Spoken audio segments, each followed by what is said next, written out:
Hey everyone, today we are discussing 2019 ICSE Class 10th English Language Grammar. So 2019 question paper, English Language Grammar we are discussing.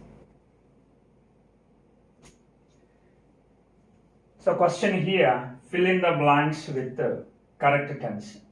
So we have two tenses, present tense, past tense.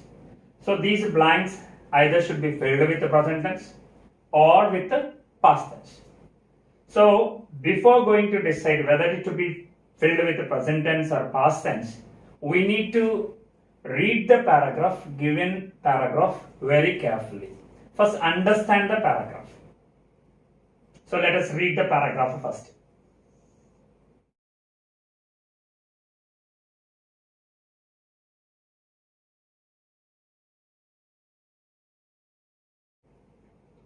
Right. Now after reading the paragraph, we need to decide whether we supposed to use the present tense or past tense. Now there will be some clue points tell us whether this paragraph should be filled with the present tense or past tense. Let us see now. See, the given answer, first answer is given roamed is in past tense. Once upon a time, so it indicates a past tense. Lived, past tense. Had, past tense. So the given paragraph is given in past tense. So the blanks has to be filled with past tense. V2 or participles. So we have to fill with V2 or participles or to infinitive. To infinitives. V2s, participles or to infinitives. So because the clue says roamed, once upon, lived, had, all these indicate that this paragraph, given paragraph is in past tense. So the blanks has to be filled with the past tense. Let us see. Once upon a time, in the days when genies and Janes, first blank is already given, roamed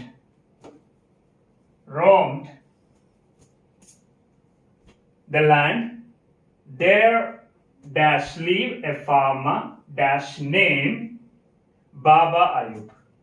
So look at this entire sentence. Once upon a time, in the days when genies and Janes roamed the land, there lived a farmer dash named Baba.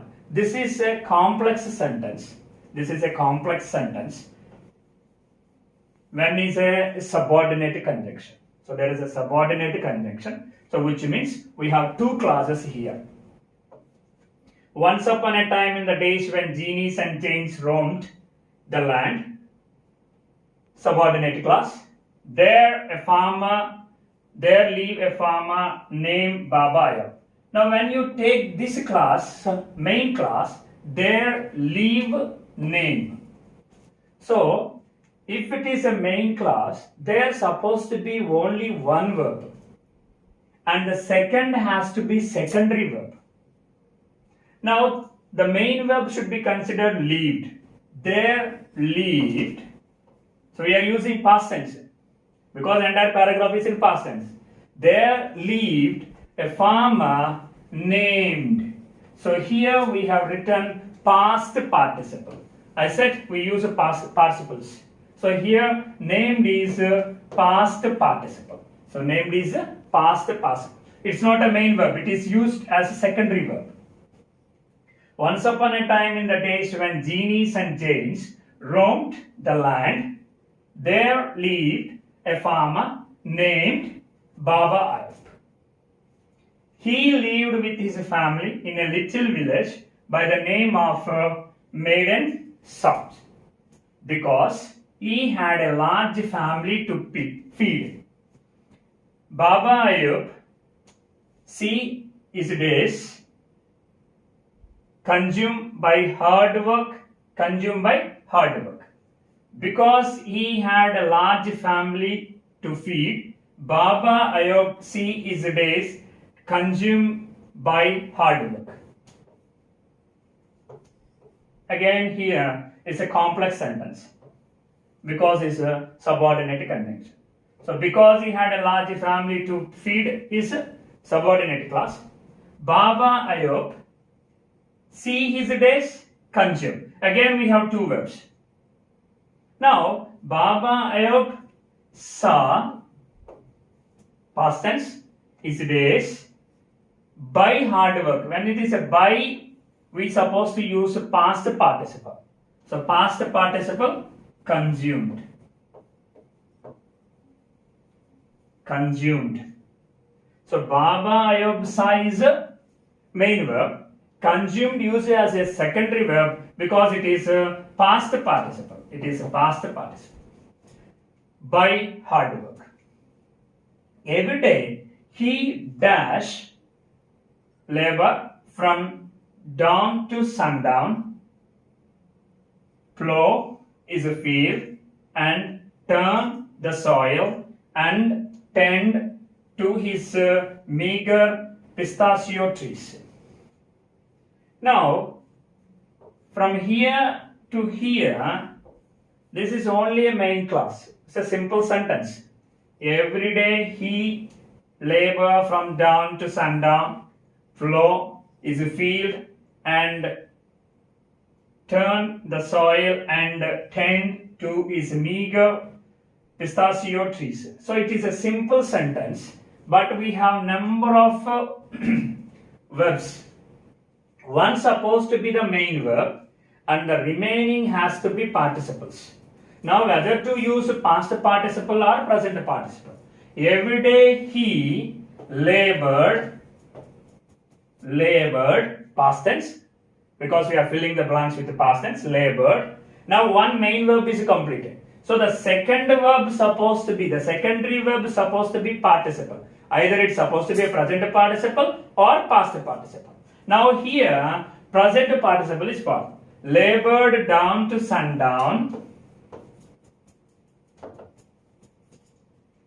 Flowing is a field and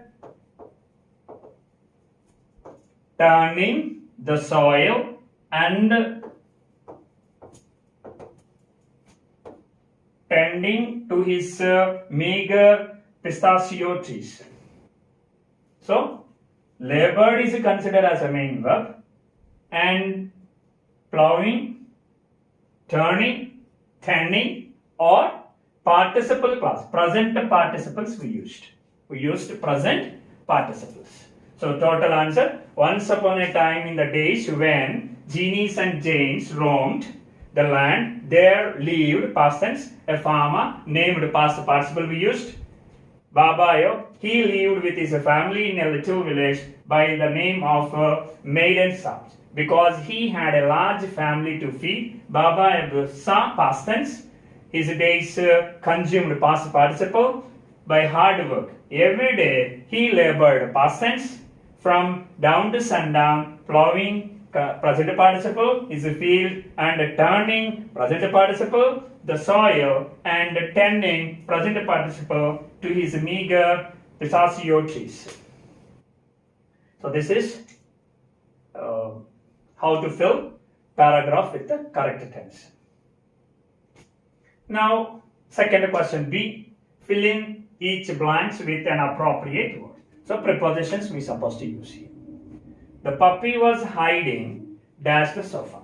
So when it is a sofa, there are two possible ways. The puppy may be hiding under or behind.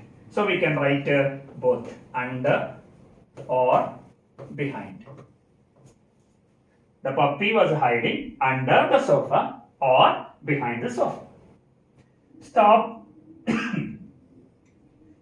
worrying about. So after worrying, the appropriate preposition is about. Stop worrying about your future. When I stepped into the lift, I found it had stopped working. So step into the lift. We had to use a bridge to cross across the river. Across the river. So we had to use a bridge to across the river. Don't write we had to use a bridge to over the river. So it's not over the river, we supposed to use across the river. So this is a river. So we are across the river. Over. So we use it to bridge to go across the river.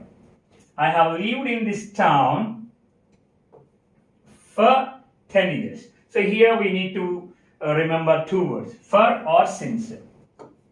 For or since. For is used for period of time. Period of time. See here, 10 years, period of time. 4 years, period of time. 2 hours, period of time. 2 days, period of time. So if it is a period of time, we use for. If it is a point of time, when the action begins, then it is called point of. For example, 1970, 2014, 2021. So it is a particular time. For is used for period of time, and since is used for particular time. So when you mention 10 years, period, particular time. For example, 2017, particular time. 4 hours. 4 hours is a period of time. 2 o'clock. 2 o'clock means particular time. Next, 4 days. 4 days is a period of time. Suppose a Tuesday, particular time. So if it is a particular time, we supposed to use a since. If it is a period of time, we supposed to use a for. So here 10 years is a for a period of time, we supposed to use a for. I have lived in this town for 10 years. Suppose here it is not mentioned 10 years, here it is mentioned 2012. I have lived in this town 2012. Then we supposed to write not for since. But here it is not 2012, here is only 10 years, it is a period of time, so then we need to use for as an answer. Please switch on or off. But here all lights and fans when you leave the room. When you leave the room, then we supposed to write off. Switch off all lights and fans. Ronnie is married to my cousin. So be careful, most of you write with. So it's wrong. Not married with. Married to my cousin. Ronnie is married to my cousin. The gift came with a birthday card. With. The gift came with a birthday card. So these are the prepositions. See, question number 6.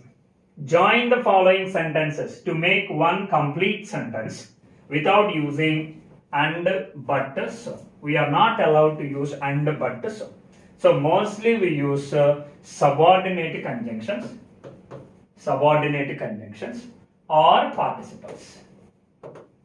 So we can use participles. Participles is nothing but ing forms, verb with ing form, and another past participle. Either we can use past participle or ing forms or using subordinate conjunctions. You can also use two infinitives. Let us see now. He was very ill. He did not take any medicine. See, he was very ill. He did not take medicine. Ill. Medicine has to be taken, but did not take medicine. So these two sentences are contrast each other. They are contrasting each other. Ill, supposed to be taken medicine, but did not take medicine. So the sentences are contrasting each other. If two sentences contrast each other, then we use though as a subordinate conjunction. We can use though, we can use although or even. Once again, when two sentences are contrasting each other, contrasting means supposed to be taken, supposed to be done, but it is not done. So then it is called contrast, opposite. So very ill, did not take medicine. So when two sentences contrast each other, then we use though. Though he was very ill, so when you use a subordinate conjunction, use a comma and then small letter. He did not take any medicine. So when two sentences contrast, we use though. There is other possibility, we can also use yet. He was very ill, yet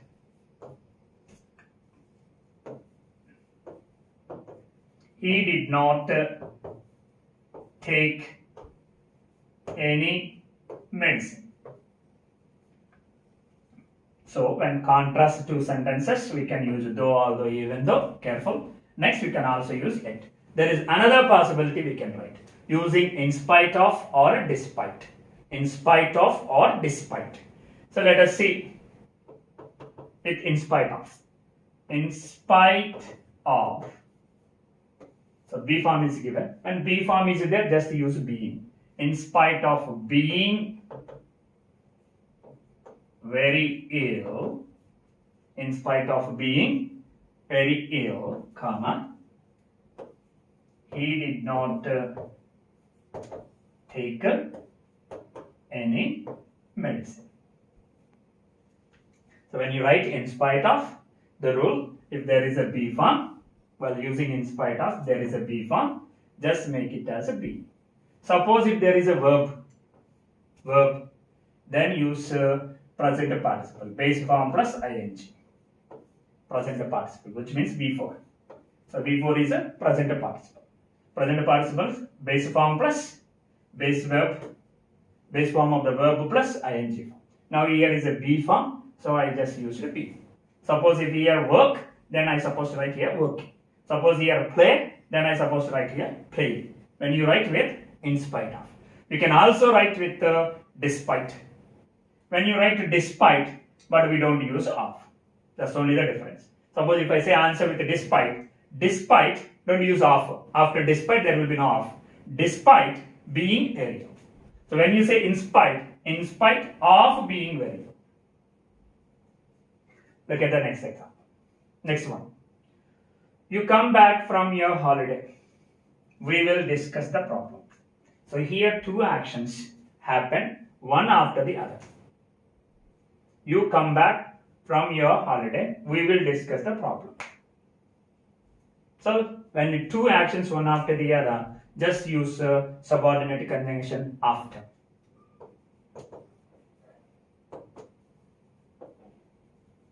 After you come back from your holiday, comma, when you use a subordinate conjunction, we supposed to use full stop, comma, we will discuss the problem.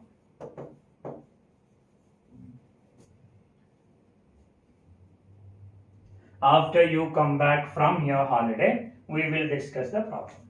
We can also write, when we use after, we can also use on present participle.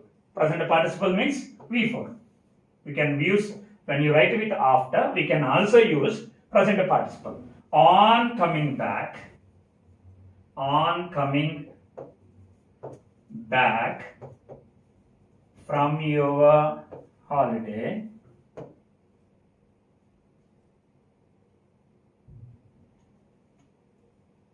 coming back from your holiday, we will discuss the problem.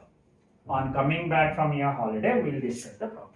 So we can also write we use it on coming. So on plus present participle when we use it after. So third question. He remained absent on Friday. It was foolish of him.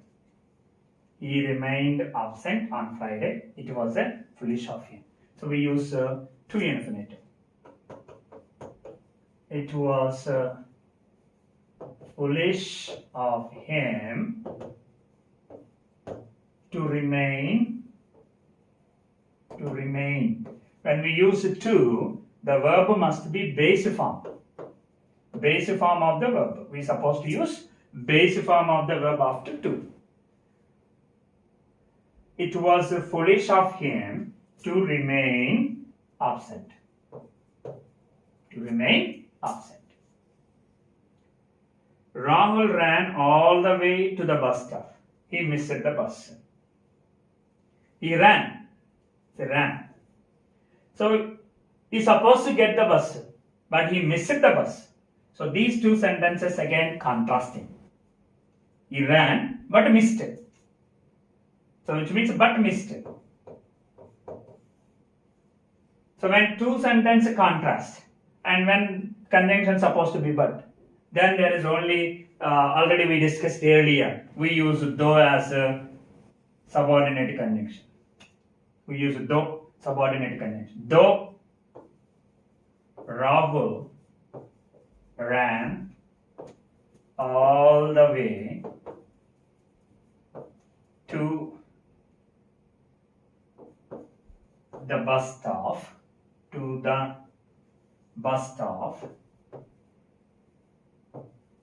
comma, he missed the bus. As I mentioned earlier, when it is though, we can also write with yet. Rahul ran all the way to the bus stop, yet he missed the bus. If it is though and yet, we can also use in spite of or despite. Let's see with in spite. Earlier I told, here verb is given, so we make it as a participles. In spite of running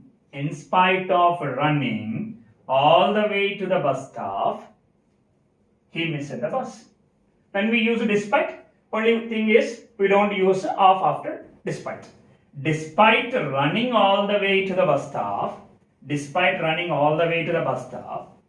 missed the bus. So this is joining two sentences without using and but. So let's move question number D. So D is nothing but a transformation of sentences. We need to transform the sentences. Let us see the first question. The old woman said to Arun, "Can you help me to cross the street?"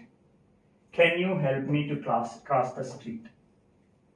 The old asked us to begin with. The old woman asked Arun. So it is a direct speech. We need to write answer in indirect speech. Now this is a reporting class and this is a reported class. Reported class. Can you help me to cross the street? Now we need to decide what kind of sentence it is.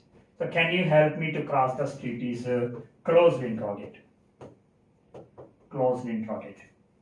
If it is a closed interrogative, the conjunction must be if or whether. The conjunction must be if or whether. Next, third point, you need to remember said or said to changes to asked. Changes to asked. Fourth point, there must be inversion. So what is the inversion? Helping verb, noun or pronoun, change their places. So you comes here, can goes there.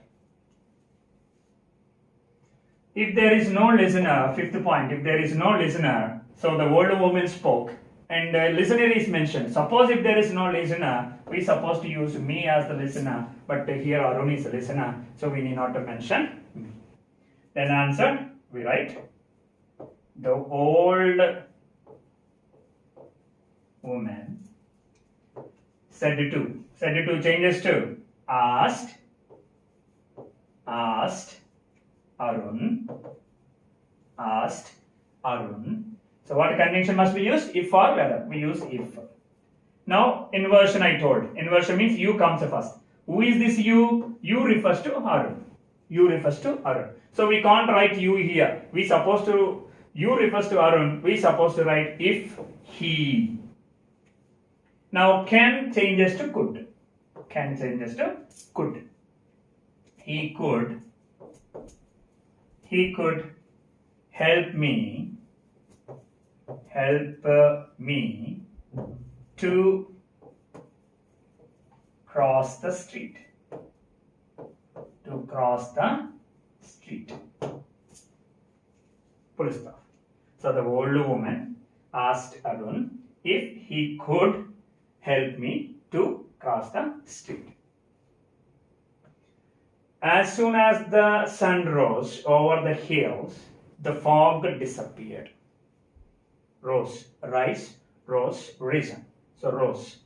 Now here, as when you asked to supposed to begin with the no sooner, we need to see which sentence is the first. This is the first sentence and this is the second happening sentence. Now when you write no sooner, we need to remember the syntax. What is the syntax for no sooner? No sooner plus helping verb plus subject plus main verb plus object or complement than. So when we use no sooner, careful, than must be mentioned. Than remaining sentence. Remaining sentence, which means second sentence. Remaining sentence means second sentence. So we write the answer now. No sooner. So be careful with the syntax. Syntax is no sooner plus helping verb and then subject. Inversion supposed to be here. Helping verb and subject. And then main verb. So now we follow the syntax. No sooner we have written. Now helping verb. We need a helping verb. Let us see any helping verb in the first sentence. This is the sentence we are going to write first time. So there is no helping verb. So if there is no helping verb, then we need to look at the verb here. Rose. Rose is V2. Then this has to be did plus base form of the verb. So base form of the verb. So we write did plus base form of the verb. Now we got the helping verb. So V2 is equal to did plus base form of the verb. We need helping when we write with no sooner. Now we consider did as a helping verb, right? No sooner did. So when we use no sooner did and subject is the sun. The subject is the sun. So no sooner, we don't use this as soon as a conjunction here. So we don't want this subordinate conjunction. We are using no sooner. No sooner did the sun. Subject. Then main verb. What is the main verb? Rose. But now I said base form of the verb. What is the base form of the rose? Rise. Rise over the hills. Over the hills. After that, main verb and object are complement. Then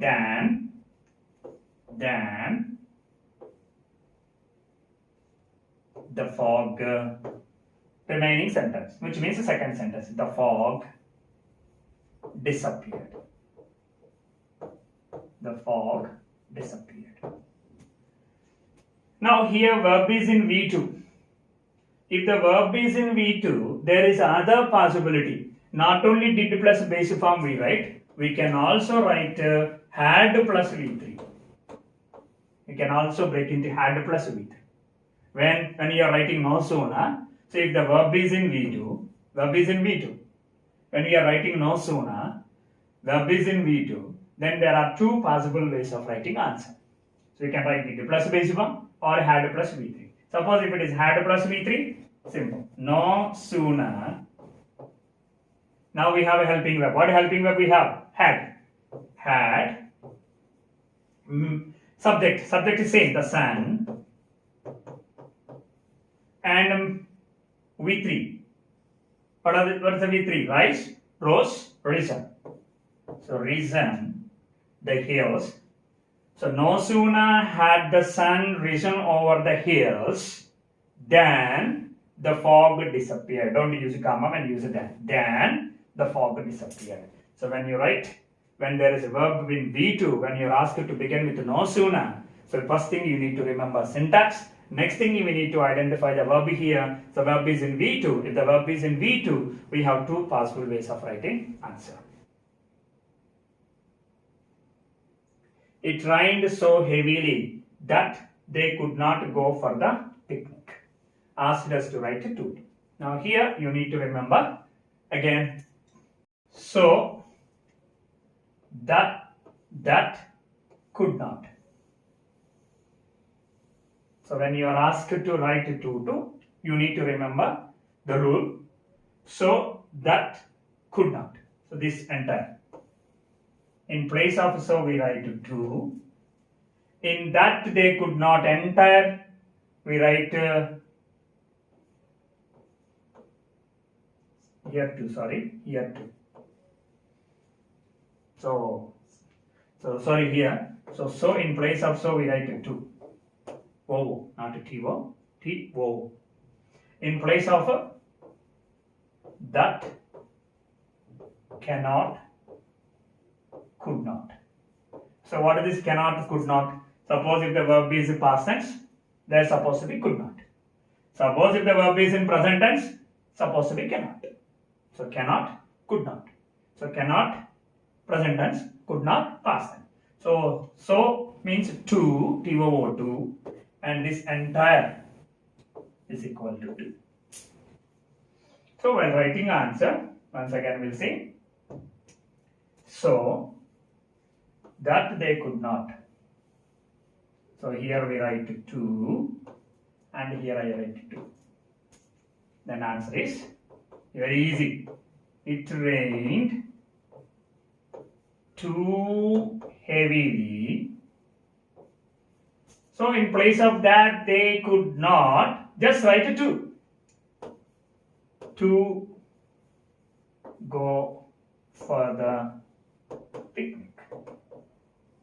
So answer is, it rained too heavily to go for the picnic. It rained too heavily to go for the picnic. So to indicates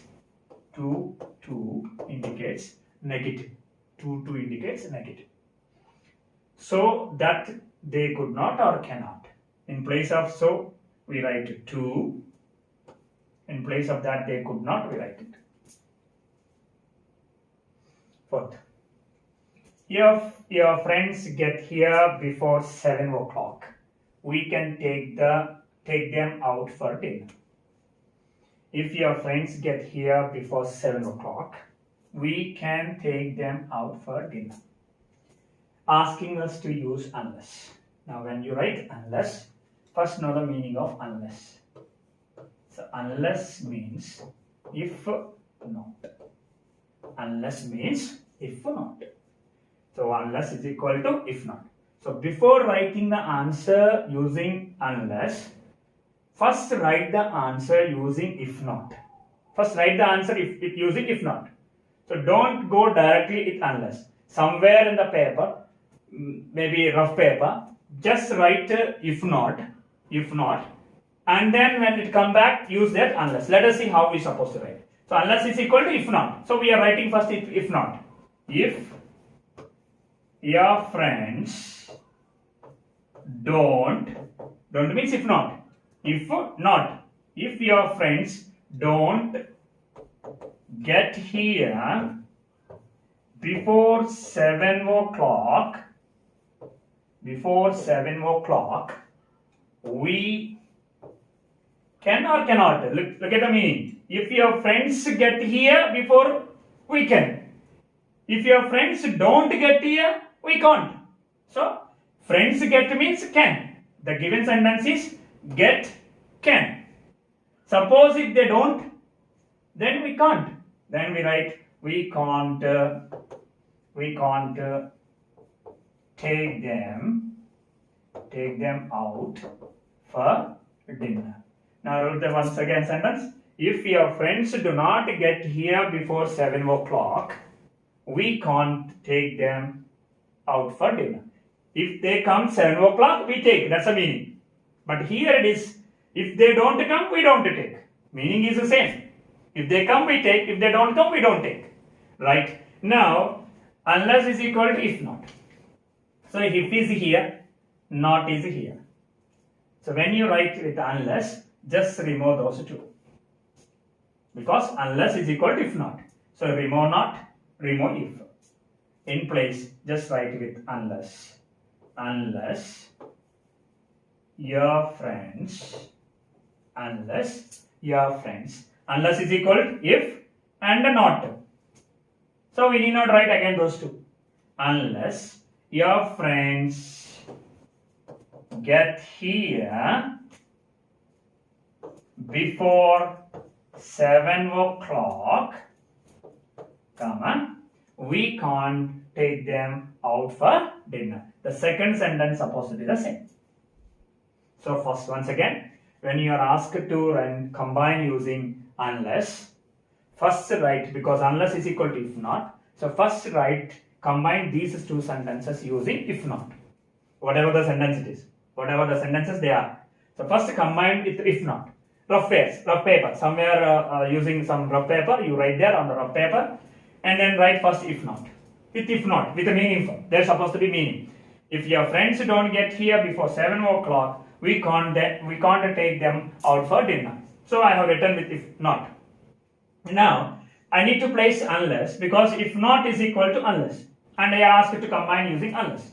Now remove if and don't, which is not, then use word unless. Unless your friend, so remaining whatever you write here. Don't worry about now this one. So this we have written in if not first, and that from if not we change it to unless. So when you are writing unless, need not worry about these tense now, because we have worked with if not. So use this sentence now. So when you write if not, simple, keep this, remove the don't, and if, write unless your friends get here before 7 o'clock, we can't take them out for dinner. That's the answer.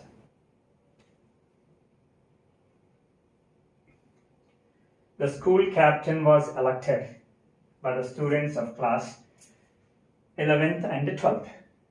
The school captain was elected by the students of class 11th and 12th. Asked us to begin with the students.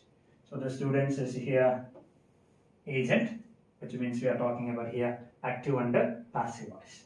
Was elected. So was a plus V3 is a passive form. As the plus V3 is a passive form. So what is the equal form of active form? V2. So we need to be very careful with the forms. Was plus V3 is a passive form. V2 is the active form. We begin the answer with the students.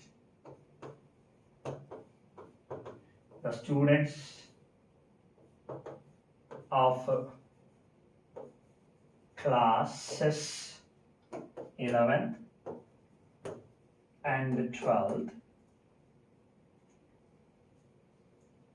V2 was V3, V2. V2 is elect, elected, elected. So 11th and 12th, elected.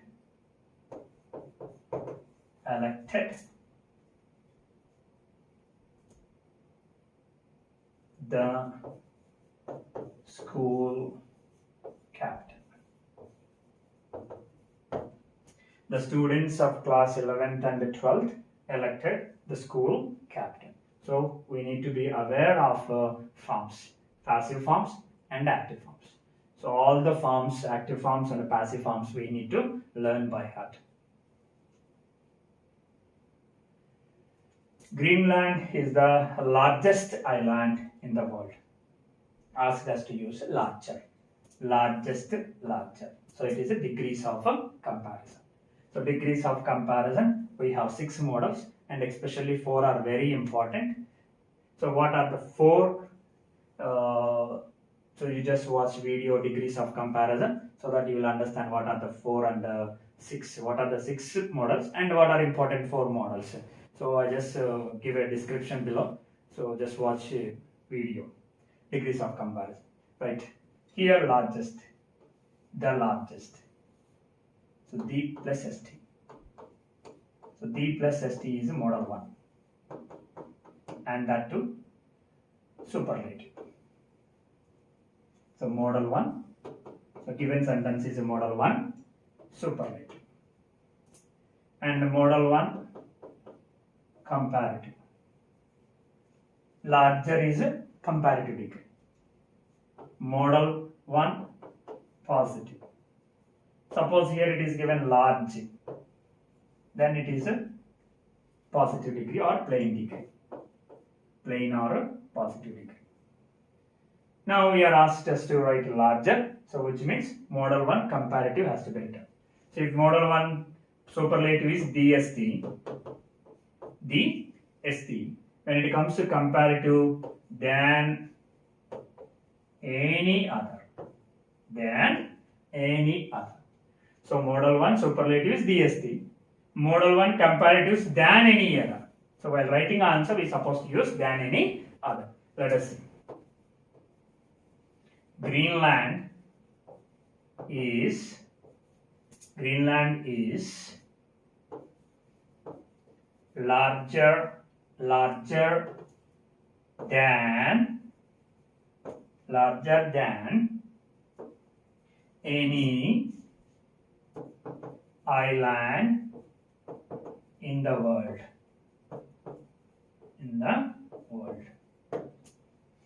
So Greenland is larger than any island in the world.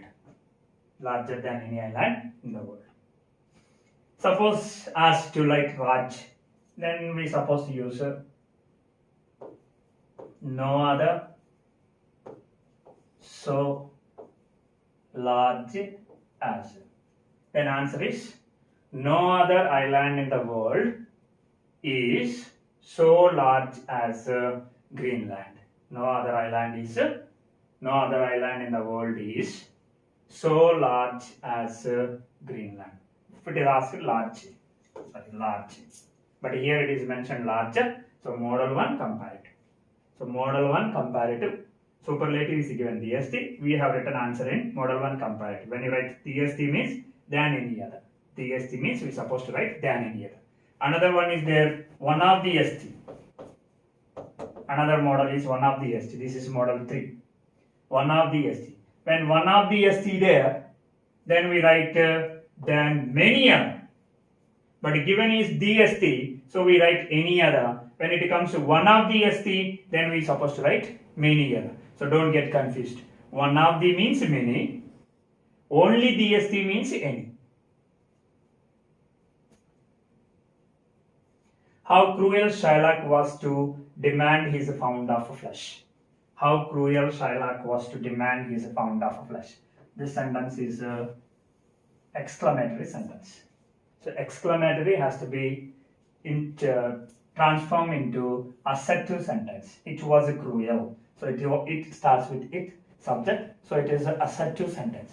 So how do we write exclamatory sentences assertive? It's very easy. It was cruel of. Sometimes we have to use that, that's all. So for certain sentences we have to use that. For certain sentences we have to use of. Now most of the sentences take only of. It was cruel of Shylock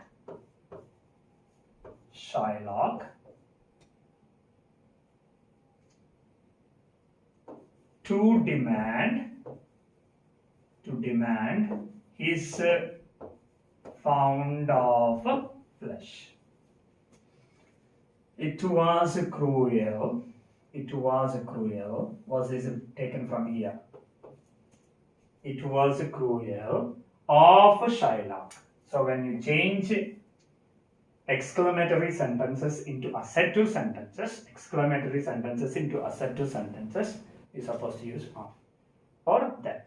Now here only of is a person. It was cruel of Shylock to demand his pound of flesh, full stop. It's exclamation here because it's an exclamatory sentence. Now here it is a full stop.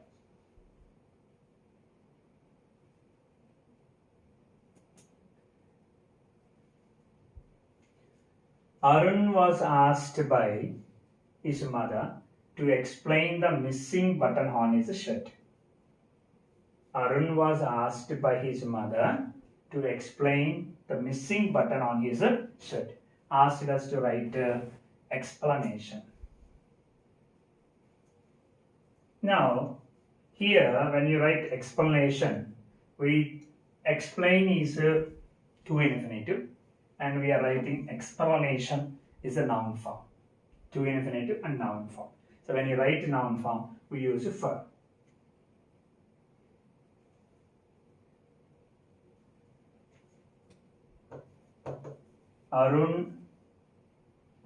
Arun's mother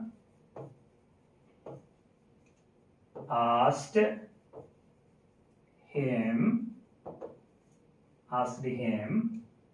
for explanation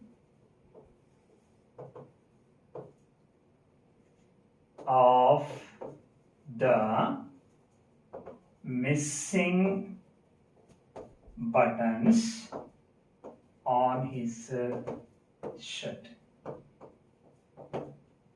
Arun was asked. She is given a passive form, so I just made it into active.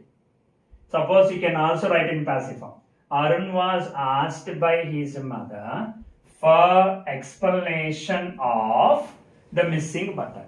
For the explanation of. So explain is the base form of the verb. Explanation is a noun form. So we write for before the noun form and then of after. So we can write another possible answer. Arun was asked by his mother for explanation of the missing buttons on his shirt. So these two possible ways we can write the answer. So this is 2019 question paper ICSE class 10th grammar. Thank you.